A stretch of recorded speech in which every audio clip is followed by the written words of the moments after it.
xasan sheekh maxamuud ay wada gelayaanna waxaa iga tala ah axmed horta taas axmed waa ruga caddaa taasaan kugu xaqiijiyo waa leeyahay axmed ha iska ilaaliyo checkmate sida isaga u danta ah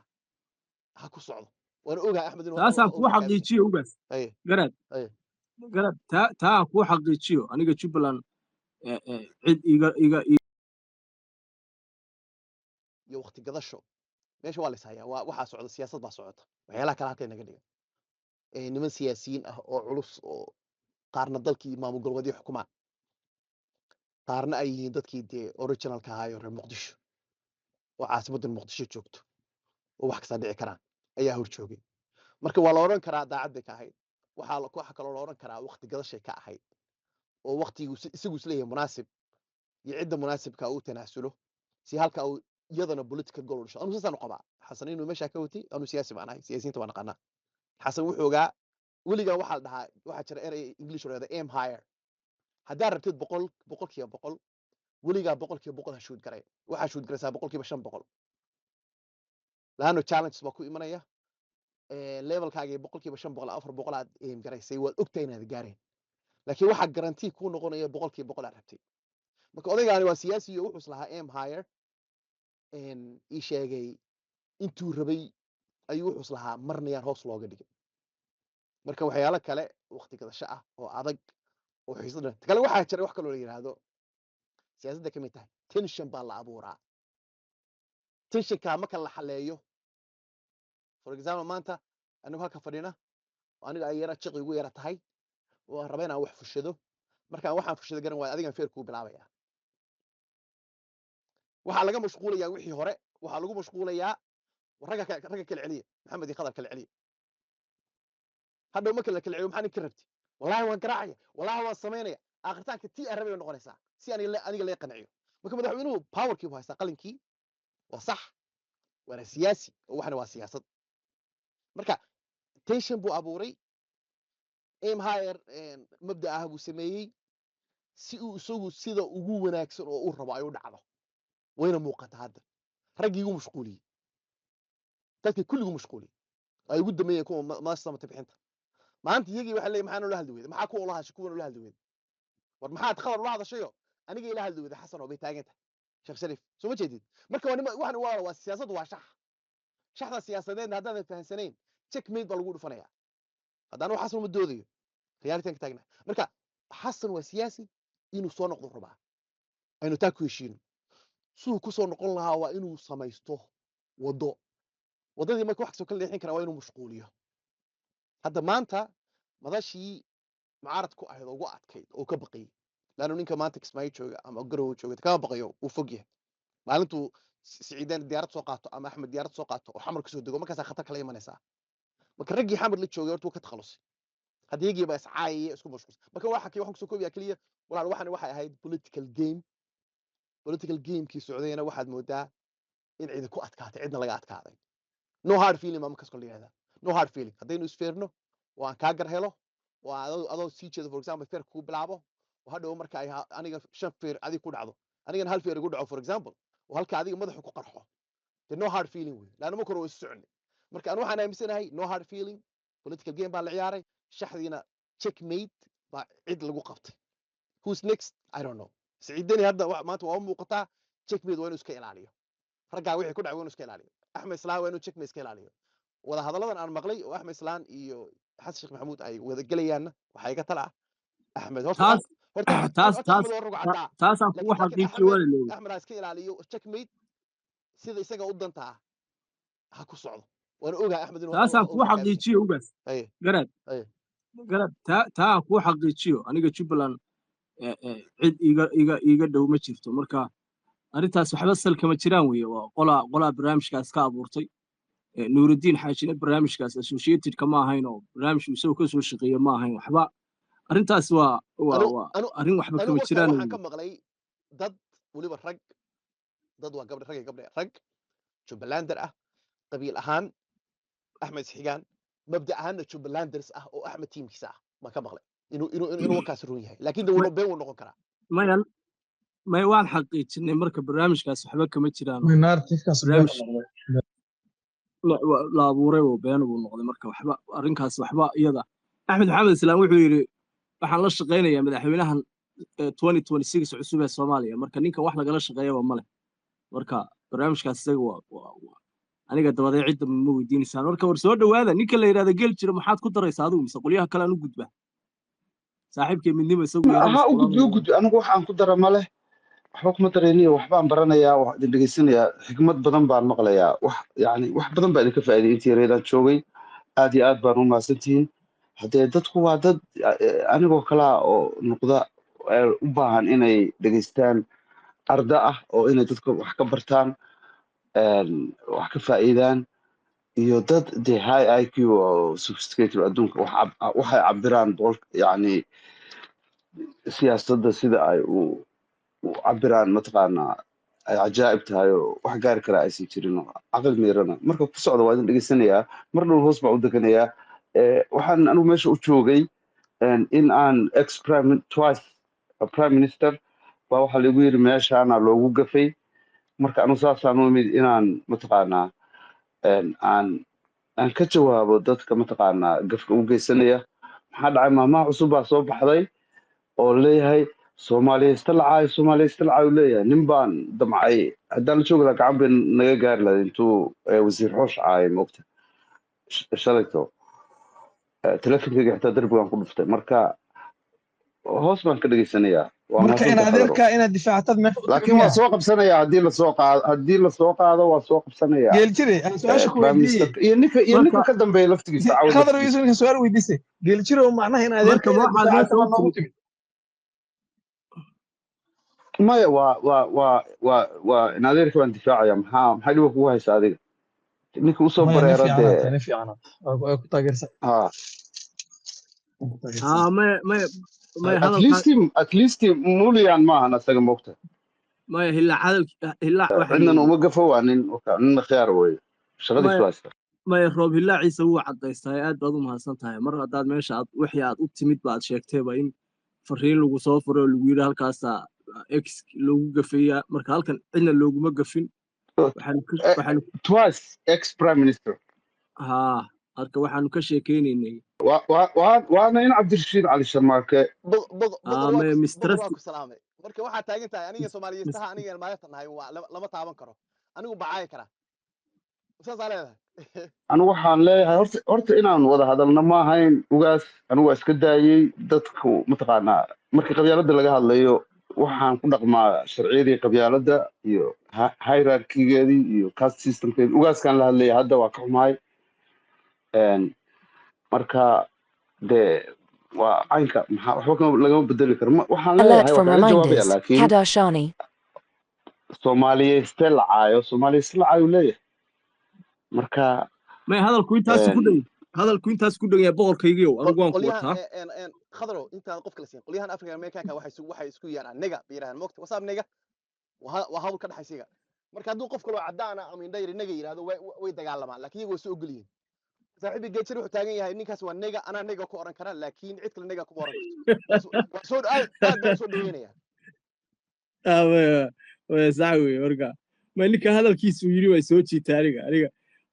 fariin khaldan baa la siiyo la yidhi malaha midnimo iyo khadar baa meesha space ku hayo waa fariin khaldan bay kusoo siiyeen geeljirow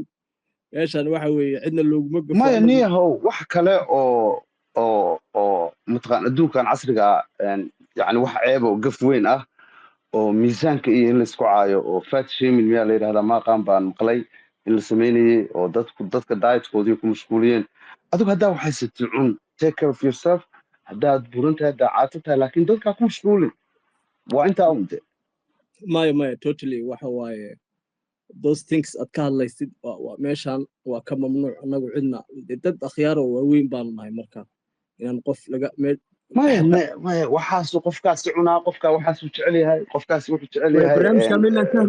kaasi xaloodu jecel yahay maxaa kaa galay let us back to our program marka ii sheeg ninka la yiraahdo xamsi soo dhawow saaxib xamsi in badan buu joogay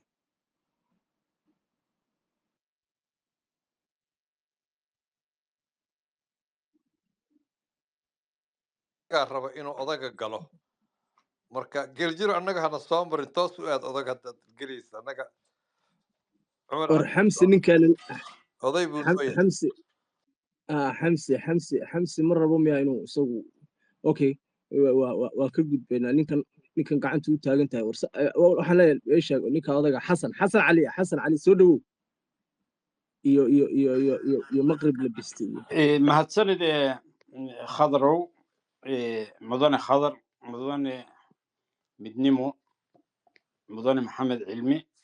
mudane geeljire mudane xamsa mudane deeqa iyo bulshada muxtarimiinta hoos ku jirta dhammaantood waan ka xumahay waa dhici kartaa inaan odaynimada darteed aan wada akhriyi kari waayo xarfihii meesha ku qoraa deeqow salaan sare asalaamu calaykum waraxmatullahi wabarakaatuhu dhammaantiin waxaan rabaa iyo su-aashani waa su-aal aad u cajiiba mana aha su-aal si sahlan looga jawaabi karo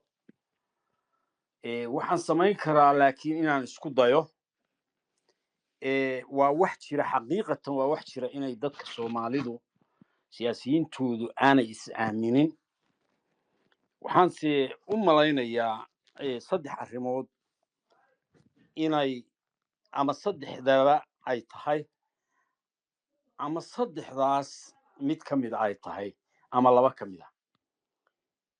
number 1 horta politicianska Soomaalida kulligood ma jiro politician Soomaalidu keentay ma jiro waxaa jira laakiin they are politicians backed by foreign countries or entities